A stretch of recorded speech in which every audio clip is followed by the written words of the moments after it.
You ready to go restore the nation one disaster at a time? Yes. Come on! Look at this! You guys look awesome.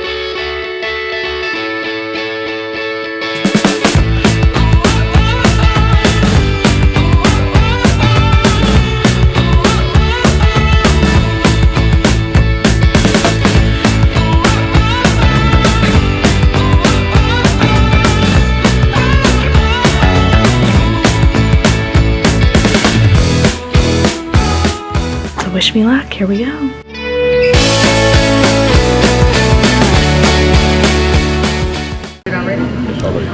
Okay, so I am in the airport by myself, which feels super weird to not have everybody with me, but they can't come because I have to go do business. It's kind of funny because when Ted and I first got married, I was 19 and I thought airports were so cool and I would have dreamed of going on a business trip by myself. So it's kind of funny because in a way it is like a fun little thing that I get to go do. So that's kind of fun. I just had a little sandwich in the airport cafe, which was super yummy, and I'm about ready to get on the flight. And Ted actually treated me with a first class ticket, which is funny because neither of us have ever flown first class. But we're super excited to do it. I say we, meaning me. I am excited to do it. Sorry, the lighting in here is kind of yucky, but yeah. So I'm gonna go hopefully be able to save our plant situation and help our employees kind of get things figured out and hopefully get it back to a healthy place and a good status so that the business can continue forward in a profitable way for all parties involved and go from there. So wish me luck.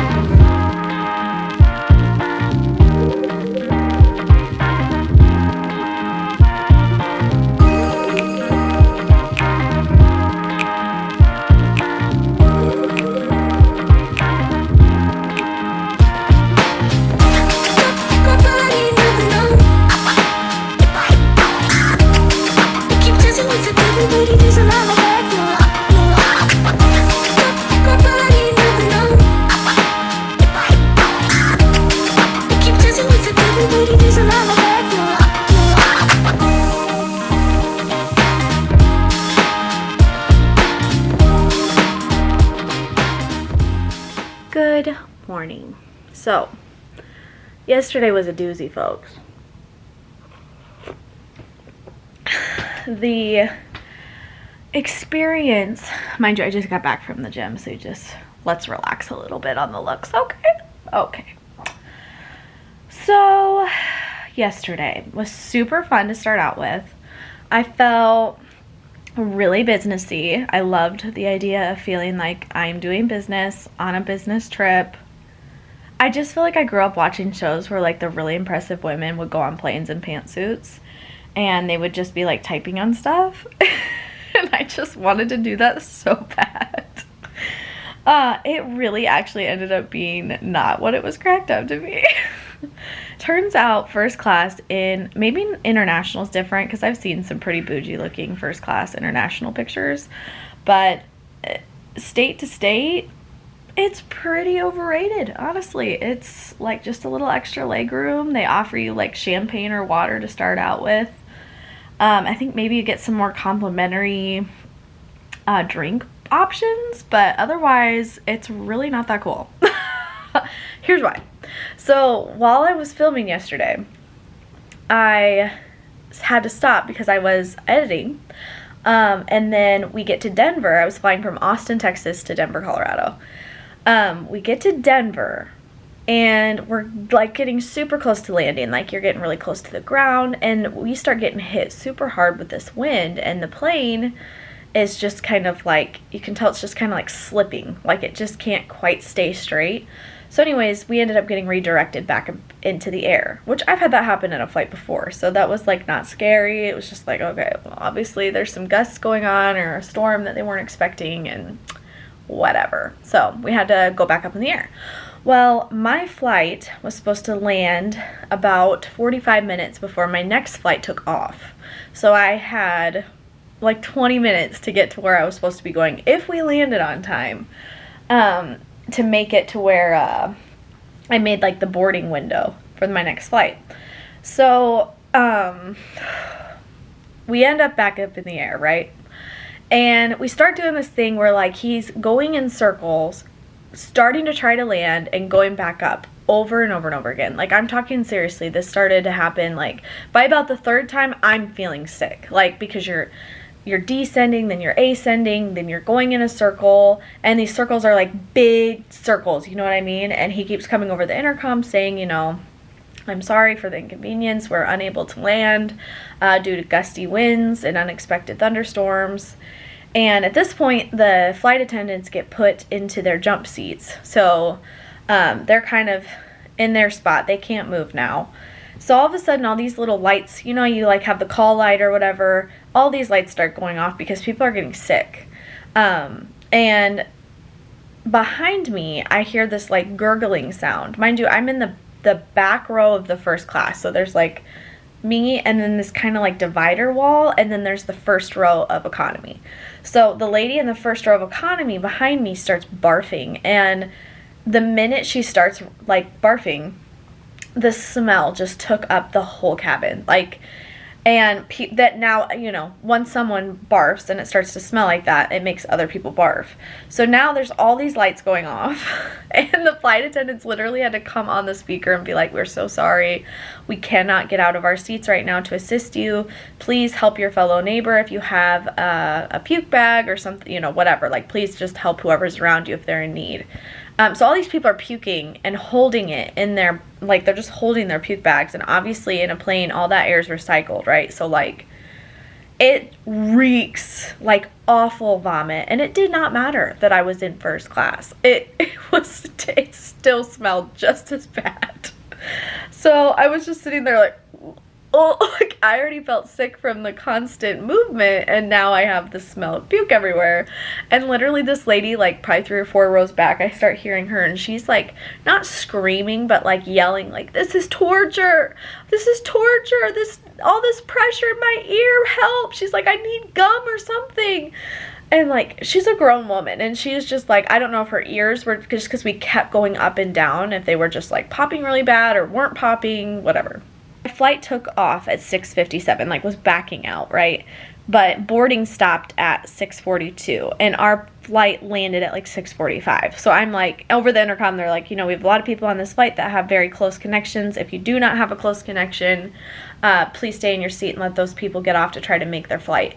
So like, people are grabbing their crap. There's probably about 10 people from my plane that were going to my same connecting flight. So like, you could see the panic. We were all like, we were totally missing this plane. We were at gate B50, 50. My flight, my connecting flight that was taking off in a matter of like 10 minutes was at B15, 15. So I have, number 1, heels on. I already know, my own fault, I'm dumb. Number 2, I have my computer bag or my business bag. I have my duffel bag, which is super heavy because I didn't want to do a checked bag just because I didn't want to have to deal with grabbing my bag and like worrying about it getting lost. If I had a small enough bag, I could just bring it on. Didn't think it was going to be a big deal. So it's heavy as crap. And I have my purse, and then I also have a bag of stuff that we had gotten for Carson while he was out of town visiting his family. So I have 4 bags. And I'm in heels. And these guys that are on my next flight are sprinting. They're like wearing tennis shoes. These grown men are sprinting to that gate because they don't want to miss it. I'm like fast, high heel walking as fast as I can, and I'm jumping on those ramps, but I have to be careful because I'm in heels and I'm super off balance because I've got this giant duffel bag. And if you don't know me personally, I'm like 5 foot. I'm small. I am a very small individual. So this bag is about to tip me over. Like, and I'm literally, as I'm running, I'm thinking to myself, like, I really don't know if I can, like, physically, I don't know if I can make it that far. like, because I'm running so hard and carrying this heavy thing, and I just really thought, man, I might not make it.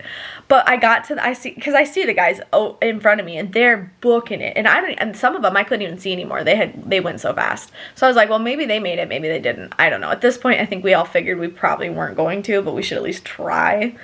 because our flight was still popping up as on time.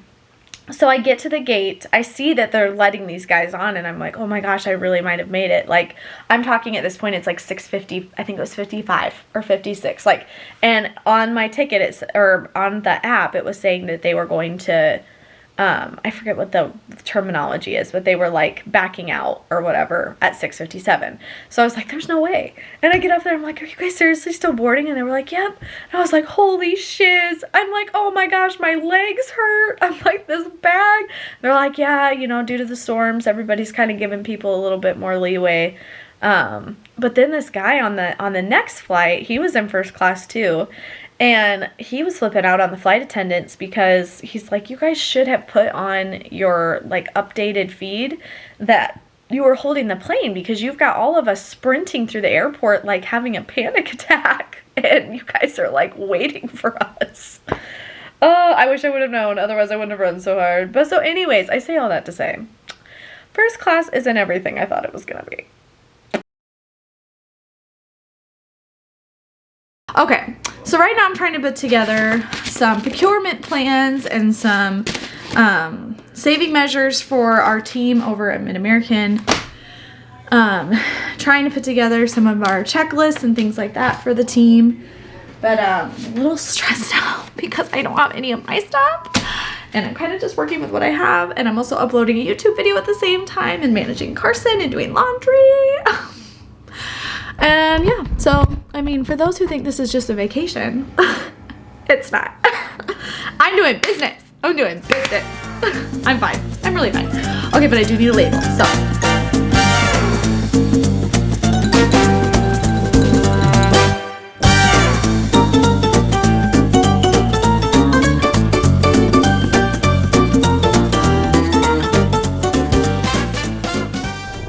What's up? I need to give you all an update.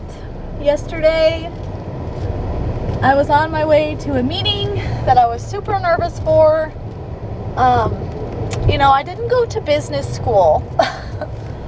And dealing with a corporate office with people who, you know, went to school to be in business management and, you know, make six figures managing things that I don't even really understand. It's a little daunting getting in there and feeling like anything I have to say is valuable. So I felt very nervous, but it worked out. The meeting went great.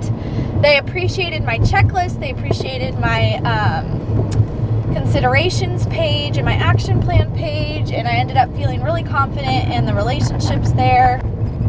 To go into that meeting thinking, man, I'm about to get into some serious trouble, and to leave having actually expanded our budget and create a larger profit margin for us, and also have the opportunity to bid some other jobs there that just came up during conversation, and to feel like they actually saw me as a competent and helpful asset to their company. Like, that was huge.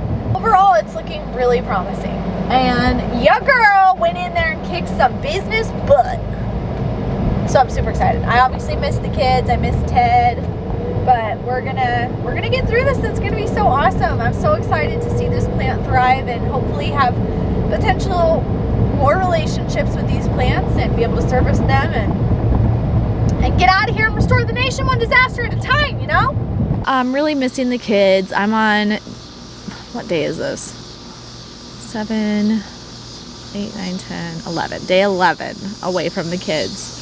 Carson is with me, but because we're in Sioux City, he is bouncing around between friends' houses and families' houses. So he's having his best life, and he's living like a single child life where he doesn't have to compete for attention anywhere. So he's loving that. And it's really weird for me because I get home and it's just so quiet, and I'm so used to just utter chaos. So I'm hoping I can get Ted to maybe vlog a little bit on his iPhone what's going on at home. But he is with the kids full time. He's not, obviously doesn't really have anyone to help him out with babysitting and things like that. So it has been hard on Ted for show as well. Like it's like we switched roles, but in a weird way, it's like we now are able to appreciate each other's roles a lot more because we are having to endure the difficulties And that definitely gives some room for relatability. So in a weird way, I'm kind of thankful for that, because I feel like he's seeing how hard it is to tolerate children 24/7 needing you, and I'm seeing how hard it is to have the weight of the finances of so many people on your shoulders. So I think it's been a healthy thing, but it's also been a hard thing. So yeah, I just kind of wanted to give you guys an update and not leave you totally in the dark. I'm hoping at some point to bring the camera with me to the plant, just so you guys can kind of get an idea of what it is that we do. So yeah, thanks for checking in.